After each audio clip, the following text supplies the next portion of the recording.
अगला प्रश्न है, famous pop art artist Andy Warhol ने किस वस्तु को कलाकृति के रूप में चित्रित किया?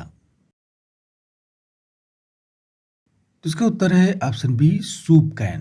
प्रसिद्ध अमेरिकी पॉप आर्ट कलाकार एंडी वारहोल अपनी कलाकृतियों में रोजमर्रा की उपभोक्ता वस्तुओं को चित्रित करने के लिए जाने जाते हैं। उन्होंने सबसे प्रसिद्ध रूप में कैंपबेल सूप कैन की श्रृंखला बनाई, जिसमें उन्होंने एक सामान्य सूप के डिब्बे को एक कलात्मक विषय में बदल दिया। अगला प्रश्न है कि नवीन प्रवृत्तियों की कला में कौन से तत्व प्रमुख होते हैं? तो इसका उत्तर है ऑप्शन बी, गति, प्रतिक्रिया, तकनीक। नवीन प्रवृत्तियों की कला, जिसे समकालीन कला भी कहा जा सकता है, इसमें गति, प्रतिक्रिया और तकनीक जैसे प्रमुख तत्व होते हैं। अगला प्रश्न है, कला समीक्षक का मुख्य कार्य होता है। तो इसका उत्तर है ऑप्शन बी, चित्र की व्याख्या व मूल्यांकन करना। एक कला समीक्षक का मुख्य कार्य किसी कलाकृति की व्याख्या करना और उसका मूल्यांकन करना होता है। वे कलाकृति के विषय, शैली, तकनीक और ऐतिहासिक संदर्भ और कलाकार के इरादों का विश्लेषण करते हैं। अगला प्रश्न है, अवधारणा कला में किसका मुख्य स्थान होता है? तो यह है ऑप्शन बी, कला का विचार और अर्थ। कला और आलोचना का संबंध मुख्यतः शोध, आलेखों व समीक्षाओं में प्रकट होता है। कला समीक्षक, कला इतिहासकार और विद्वान कलाकृतियों, कलाकारों, कला आंदोलनों का विश्लेषण और मूल्यांकन करते हुए शोध, आलेख और समीक्षाएं लिखते हैं। अगला प्रश्न है कि एनएफटी किससे जुड़ा हुआ है? तो इसका उत्तर है ऑप्शन बी, डिजिटल स्वामित्व व क्रिप्टो कला। अगला प्रश्न है कि कौन से आलोचक को समकालीन भारतीय कला पर गहन लेखन के लिए जाना जाता है? तो वो हैं ऑप्शन सी, गीता कपूर। गीता कपूर एक प्रमुख भारतीय कला समीक्षक और कला इतिहासकार हैं, जिन्हें समकालीन भारतीय कला पर उनके गहन लेखन के लिए जाना जाता है। अगला प्रश्न है कि कला भवन के कला निदेशक के रूप में विनोद बिहारी मुखर्जी की भूमिका का प्रमुख योगदान क्या रहा है? तो इसका उत्तर है ऑप्शन बी, भित्ति चित्रों का विस्तार व प्रयोग। शांति निकेतन में कला भवन की कला निर्देशक के रूप में विनोद बिहारी मुखर्जी की भूमिका, जो उनका योगदान रहा है, वो भित्ति चित्रों का विस्तार और प्रयोग रहा है। अगला प्रश्न है कि रविंद्रनाथ टैगोर ने किस कला आंदोलन को प्रेरित किया था? तो ये है option A, Bengal school of art. Rabindranath Thakur ने सीधे तौर पर बंगाल स्कूल ऑफ आर्ट को प्रेरित किया, हालांकि वे इसके संस्थापक सदस्य नहीं थे। उनके भाई अवनींद्रनाथ टैगोर को बंगाल स्कूल का प्रमुख व्यक्ति माना जाता है, लेकिन उन्होंने शांति निकेतन में कला भवन की स्थापना की थी, जिसने बंगाल स्कूल के कलाकारों को एक मंच प्रदान किया था। अगला प्रश्न है कि निम्न में से किस कलाकार को इंडियन पिकासो भी कहा गया है? तो यह है option C, MF. Hussain. MF. Hussain यानी मकबूल फिदा हुसैन को इंडियन पिकासो कहा जाता है। यह उपनाम उन्हें उनकी कला की विविधता, प्रचुरता और आधुनिकतावादी प्रयोगों के कारण जाना जाता है। अगला प्रश्न है, डिजिटल कला में प्रयुक्त एक प्रमुख सॉफ्टवेयर है। तो यह है option B, Corel Draw. Corel Draw एक प्रमुख ग्राफिक डिजाइनर सॉफ्टवेयर है, जिसका उपयोग वेक्टर ग्राफिक्स बनाने के लिए किया जाता है, जो डिजिटल कला और चित्रण में महत्वपूर्ण है। अगला प्रश्न है, इंडिया आर्ट फेयर का आयोजन प्रायः किस शहर में होता है? तो यह है ऑप्शन बी, दिल्ली में। इंडिया आर्ट फेयर भारत में समकालीन कला का सबसे बड़ा और सबसे महत्वपूर्ण मंच है। इसका आयोजन प्रायः दिल्ली में होता है और यह एक वार्षिक आयोजन होता है। अगला प्रश्न है कि कौन सी भारतीय संस्था डिजिटल कला और एआई आधारित प्रयोगों को बढ़ावा देती है? तो यह है ऑप्शन ए, IGNCA। इंदिरा गांधी राष्ट्रीय कला केंद्र, यह डिजिटल कला और एआई आधारित प्रयोगों को बढ़ावा देने में महत्वपूर्ण भूमिका निभाता है। अगला प्रश्न है कि कला रूप शब्द का प्रयोग किस सैद्धांतिक अवधारणा में किया जाता है? तो इसका उत्तर है ऑप्शन बी, कला समीक्षात्मक भाषा में। कला रूप शब्द का प्रयोग मुख्य रूप से कला समीक्षात्मक भाषा यानी कि आर्ट क्रिटिसिज्म लैंग्वेज और कला सिद्धांत में किया जाता है। यह किसी कलाकृति के भौतिक या दृश्य तत्वों की संगठन और संरचना को संदर्भित करता है। अगला प्रश्न है, निम्न में से कौन सी प्रवृत्ति समकालीन पाश्चात्य कला में आमतौर पर नहीं पाई जाती? तो इसका उत्तर है ऑप्शन बी, सौंदर्य की पारंपरिक व्याख्या। समकालीन पाश्चात्य कला में सौंदर्य की पारंपरिक व्याख्या आमतौर पर नहीं पाई जाती। पारंपरिक सौंदर्य शास्त्र अक्सर सामंजस्य, अनुपात और यथार्थवाद पर केंद्रित था। अगला प्रश्न है, गेसों का प्रयोग किसके लिए किया जाता है? तो इसका उत्तर है ऑप्शन ए, सतह को चिकना करने के लिए। गेसो एक प्रारंभिक परत है जिसे चित्रकला से पहले कैनवस, लकड़ी या अन्य सतहों पर लगाया जाता है। इसका मुख्य प्रयोग सतह को चिकना करने, उसे समान रूप से अवशोषक बनाने और पेंट के लिए एक सफ़ेद गैर रिएक्टिव आधार प्रदान करने के लिए किया जाता है। अगला प्रश्न है कि यदि किसी चित्र में सभी वस्तुएं चित्र के केंद्र की ओर इंगित करती हों तो इसे क्या कहा जाता है? तो यह है ऑप्शन ए, रेडियल संतुलन। यदि किसी चित्र में सभी वस्तुएं रेखाएं चित्र के केंद्र की ओर इंगित करती हों या केंद्र से बाहर की ओर फैलती हों तो इसे रेडियल संतुलन यानी रेडियल बैलेंस कहा जाता है। यह संयोजन का एक सिद्धांत है। अगला प्रश्न है, एक अच्छे संयोजन में नकारात्मक स्पेस का क्या उपयोग है? तो यह है ऑप्शन बी, संतुलन और स्पष्टता देने हेतु। एक अच्छे संयोजन में नकारात्मक स्पेस का उपयोग न केवल चित्र को खाली छोड़ने से बचाता है बल्कि यह संतुलन और स्पष्टता देने हेतु भी महत्वपूर्ण है। अगला प्रश्न है, अंडर पेंटिंग तकनीक में क्या किया जाता है? तो इसका उत्तर है ऑप्शन सी, प्रारंभिक रूपरेखा। अंडर पेंटिंग तकनीक चित्रकला में एक प्रारंभिक तकनीक है जिसमें अंतिम रंगों को लगाने से पहले एक मोनोक्रोमैटिक या सीमित रंग पैलेट का उपयोग करके चित्र की प्रारंभिक रूपरेखा या छायांकन को स्थापित किया जाता है। अगला प्रश्न है कि निम्न में से कौन सा तत्व हरियाली का संकेत देने में सहायक होता है?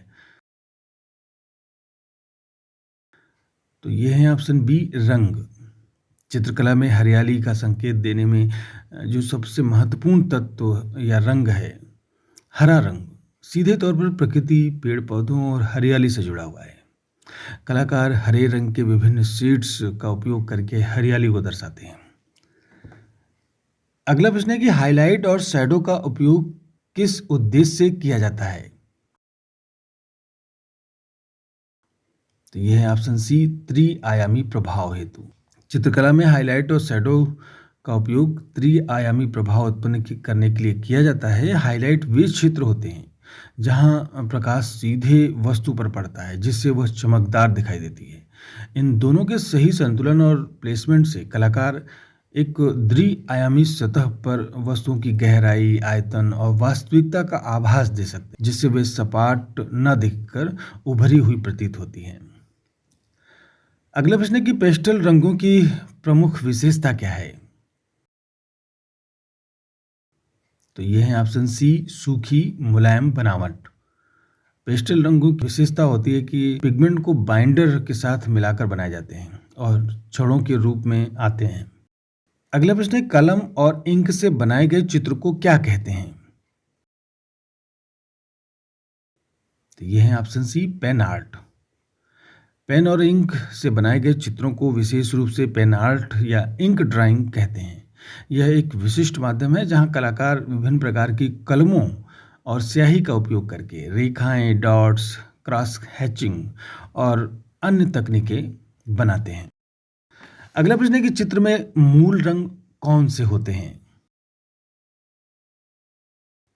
तो यह है ऑप्शन बी, लाल, पीला, नीला। चित्रकला में मूल रंग या प्राइमरी कलर वे रंग होते हैं जिन्हें किसी अन्य रंग को मिलाकर नहीं बनाया जा सकता और जिनसे अन्य सभी रंगों को मिलाकर बनाया जा सकता है। ये रंग है लाल, पीला, और नीला।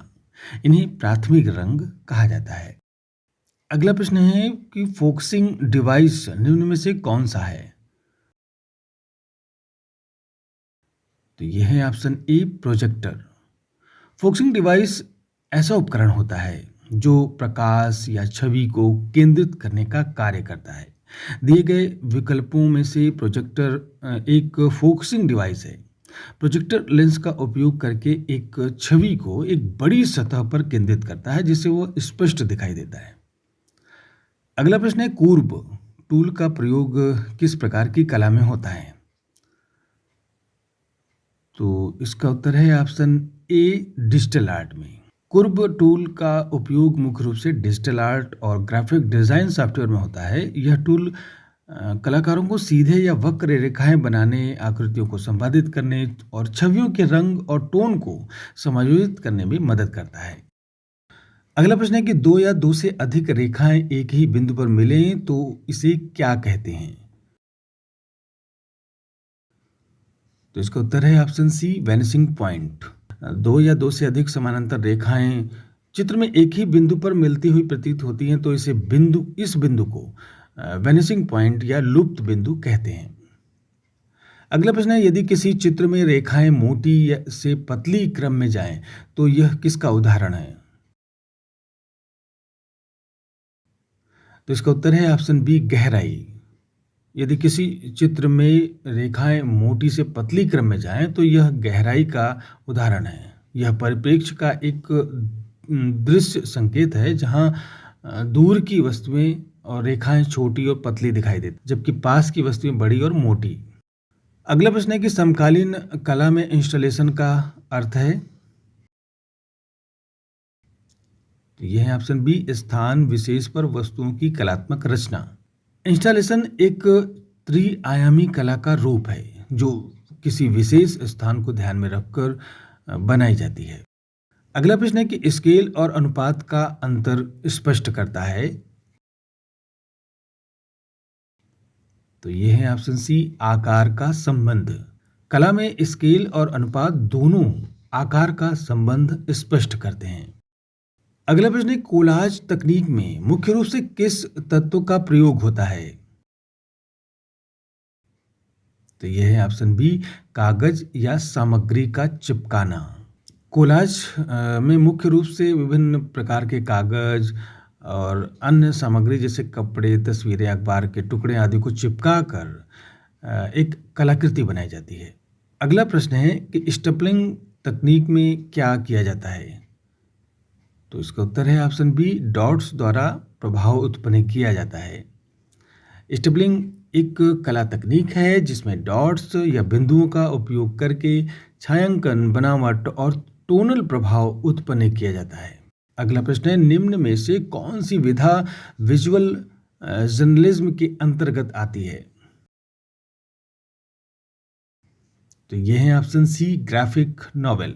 विजुअल जर्नलिज्म एक ऐसी विधा है जहां कहानियों और सूचनाओं को मुख्य रूप से दृश्य माध्यमों से संप्रेषित किया जाता है। दिए गए विकल्पों में ग्राफिक नॉवेल स्पष्ट रूप से विजुअल जर्नलिज्म के अंतर्गत आता है।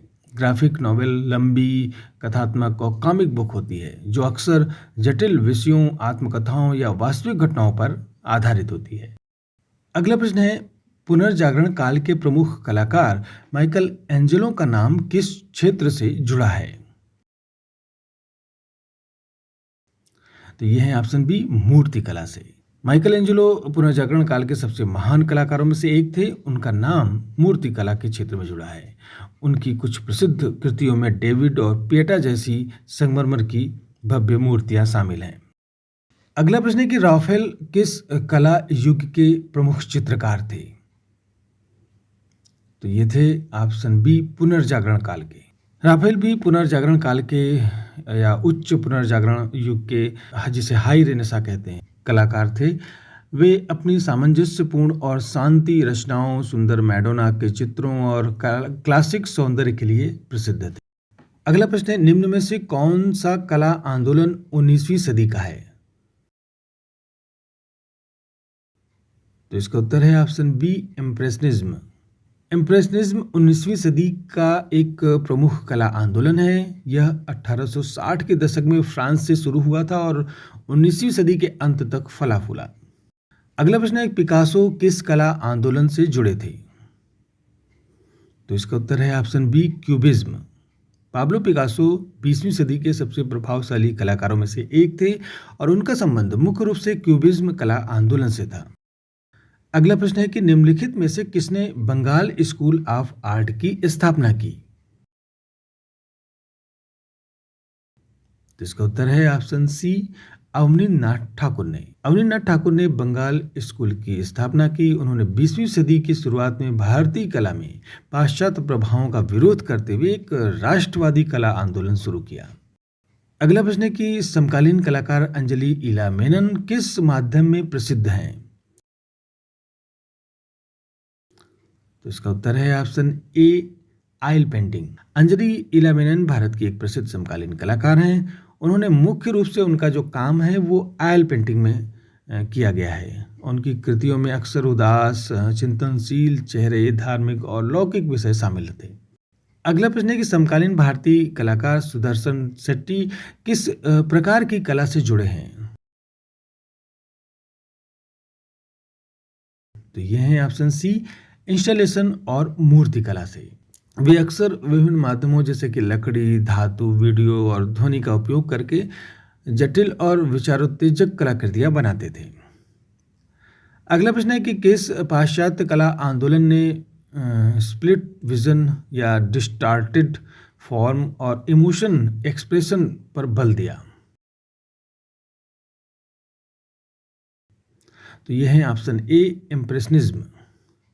इम्प्रेशनिज्म 20वीं सदी की शुरुआती में जर्मनी में विकसित एक पाश्चात्य कला आंदोलन था जिसने स्प्लिट विजन यानी खंडित दृश्य और डिस्टार्टेड फॉर्म यानी विकृत रूप व इमोशनल एक्सप्रेशन यानी भावनात्मक अभिव्यक्ति पर विशेष बल दिया।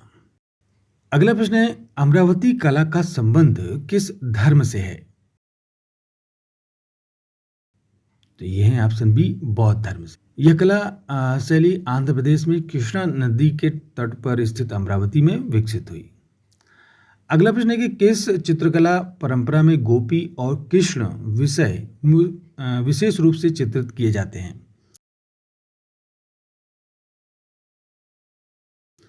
तो यह है ऑप्शन बी, मधुबनी में। मधुबनी चित्रकला में गोपी और कृष्ण विषय में पेंटिंग बनाई जाती है। मधुबनी कला बिहार के मिथिला क्षेत्र की एक लोक कला है जो धार्मिक और पौराणिक विषयों पर केंद्रित है। अगला प्रश्न है, मूर्ति कला में प्रमुख 3D तत्व क्या होता है? तो यह है ऑप्शन डी, गहराई। मूर्तिकला एक त्रिआयामी यानी 3D कला रूप है जिसका अर्थ है कि इसमें लंबाई, चौड़ाई और गहराई तीनों आयाम होते हैं। गहराई ही वह विशेषता है जो इसे चित्रकला जैसे द्विआयामी कला रूपों से अलग करती है और इसे 3D बनाती है। अगला प्रश्न है कि निम्न में से कौन सी शिल्पकला विधि नहीं है? तो यह है ऑप्शन सी, छपाई। शिल्पकला मुख्य रूप से त्रिआयामी वस्तुओं के निर्माण से संबंधित है। छपाई एक द्विआयामी प्रक्रिया है जिसमें स्याही को किसी सतह पर स्थानांतरित किया जाता है। अगला प्रश्न है कि चित्रकला में 2D का तात्पर्य है? तो यह है ऑप्शन सी, 2 आयामी सतह पर चित्रण। 2D यानी कि 2 आयामों की रचना, लंबाई और चौड़ाई। चित्रकला में यह फ्लैट सतह पर होने वाली रचनाओं को दर्शाता है। इसमें गहराई या डेप्थ नहीं होती जो कि 3D में होती है। अगला प्रश्न है कि कला समीक्षा का मुख्य उद्देश्य होता है? तो यह है ऑप्शन बी, रचना की अर्थपूर्ण व्याख्या करना। कला समीक्षा का प्राथमिक लक्ष्य किसी कलाकृति का विश्लेषण करना, उसका मूल्यांकन करना और उसके अर्थ, संदर्भ और प्रभाव को समझना है। अगला प्रश्न है, निम्न में से कौन सा परिप्रेक्ष्य का प्रकार नहीं है?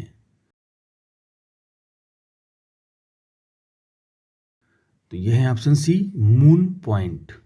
कला में परिप्रेक्ष्य एक तकनीक है जिसका उपयोग द्विआयामी सतह पर त्रिआयामी स्थान या और गहराई का भ्रम पैदा करने के लिए किया जाता है। अगला प्रश्न है, ह्यू शब्द किसका तकनीकी पर्याय है? तो यह है ऑप्शन बी, रंग का प्रकार।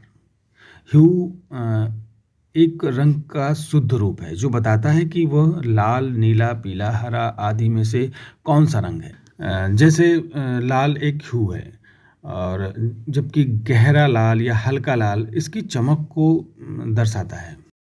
अगला प्रश्न है, सौंदर्य शास्त्र शब्द की उत्पत्ति किस भाषा से हुई। तो यह है ऑप्शन सी, यूनानी भाषा। अगला प्रश्न है, पॉइंट ऑफ व्यू का तात्पर्य है। तो यह है ऑप्शन सी, दृष्टि का स्थान और दिशा। वह स्थान और दिशा जहां से विषय को देखा जा रहा है, यह चित्र की रचना में गहराई, संतुलन और दिशा निर्धारण में सहायक होता है। अगला प्रश्न है कि पश्चिमी सौंदर्य शास्त्र में कला की नकलवादिता का विचार किससे जुड़ा है। तो इसका उत्तर है ऑप्शन बी, प्लेटो। पश्चिमी सौंदर्य शास्त्र में कला की नकलवादिता का विचार प्राचीन ग्रीक दार्शनिक प्लेटो से गहराई से जुड़ा है। प्लेटो ने अपनी कृतियों, विशेषकर गणतंत्र में, कला को यथार्थ की नकल या प्रतिबिंब माना था। अगला प्रश्न है, लॉन्गिनस का विचार किससे संबंधित था। ऑप्शन सी, सबलिमिटी यानी उदात्तता। लॉन्गिनस एक अज्ञात ग्रीक या रोमन लेखक अपने ग्रंथ ऑन द सबलाइम के लिए जाने जाते हैं। इस ग्रंथ में उन्होंने उदात्तता की अवधारणा पर चर्चा की। उदात्तता का अर्थ है कि कला या साहित्य में एक ऐसा गुण जो दर्शक या पाठक के मन में विस्मय, भय और एक महानता की भावना उत्पन्न करता है। अगला प्रश्न है कि निम्नलिखित में से किस कला आंदोलन ने पहली बार अमूर्तता को पूर्ण रूप में प्रस्तुत किया। तो यह है ऑप्शन डी, अमूर्त अभिव्यंजनावाद। अमूर्त अभिव्यंजनावाद वह पहला कला आंदोलन था जिसने अमूर्तता को अपने पूर्ण और प्रमुख रूप में प्रस्तुत किया। यह आंदोलन 1940 के दशक में न्यूयॉर्क में उभरा, जिसमें जैक्सन पोलाक, मार्क रोथको और विलियम डी कूनिंग जैसे कलाकार शामिल थे। उन्होंने भावनाओं, विचारों और आंतरिक अनुभवों को व्यक्त करने के लिए गैर प्रतिनिधित्ववादी रूपों, रंगों और सहज ब्रश स्ट्रोक का उपयोग किया, जिससे कलाकृति की विषय वस्तु उसके विशुद्ध रूप में निहित हो गई। अगला और अंतिम प्रश्न है आज के अंक का, रविन्द्रनाथ टैगोर की चित्रकला किस शैली में मानी जाती है। तो इसका उत्तर है ऑप्शन ए, प्रतीकात्मक अमूर्तता। रविन्द्रनाथ टैगोर एक महान कवि और दार्शनिक होने के साथ साथ एक महत्वपूर्ण चित्रकार भी थे। उनकी चित्रकला की शैली को प्रतीकात्मक अमूर्तता या एक प्रकार का सहज अभिव्यंजनावाद माना जा सकता है। उन्होंने औपचारिक कला शिक्षा नहीं ली थी और उनकी चित्रकला उनके आंतरिक विचारों, कविताओं और संगीत से प्रेरित थी।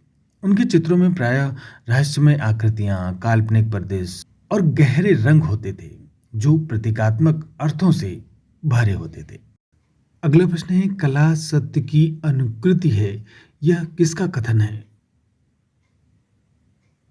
तो इसका सही उत्तर है ऑप्शन डी, प्लेटो। प्लेटो के अनुसार कला सत्य की अनुकृति है। प्लेटो ने मूलतः अविनाशी परमात्मा को ही परम सौंदर्य यानी एब्सोल्यूट ब्यूटी माना है। अगला प्रश्न है, भारतीय सौंदर्य शास्त्र में भरत के पश्चात कौन विशिष्टतम प्रवर्तक माने जाते हैं। तो इसका सही उत्तर है ऑप्शन ए, अभिनव। भारतीय सौंदर्य शास्त्र में भरत के पश्चात विशिष्टतम प्रवर्तक अभिनव गुप्त माने जाते हैं। उन्होंने नाट्यशास्त्र पर अभिनव भारती नामक टीका लिखी। इस टीका में अभिनव गुप्त ने बताया कि लोलट, उद्भट, शंकु, कीर्तिधर के अलावा भट्ट नायक तथा और भी कई आचार्यों की नाट्यशास्त्र पर टीकाएं देखी थी। अगला प्रश्न है, सीसी इकाई माप किसके लिए है।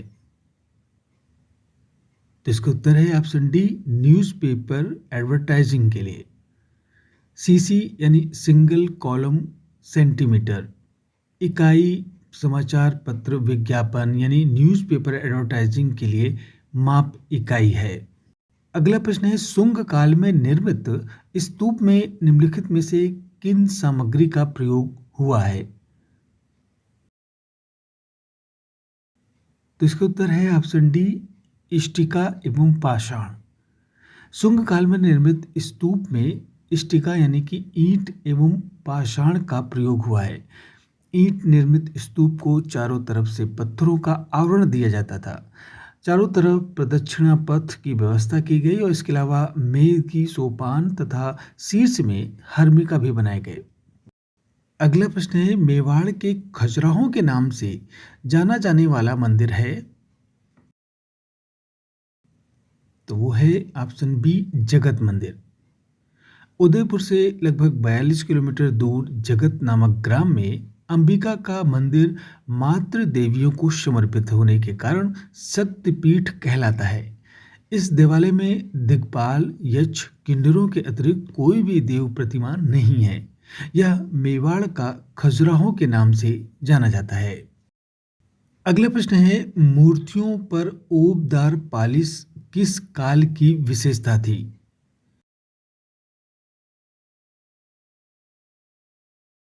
तो ये इसका सही उत्तर है ऑप्शन डी मौर्यकाल।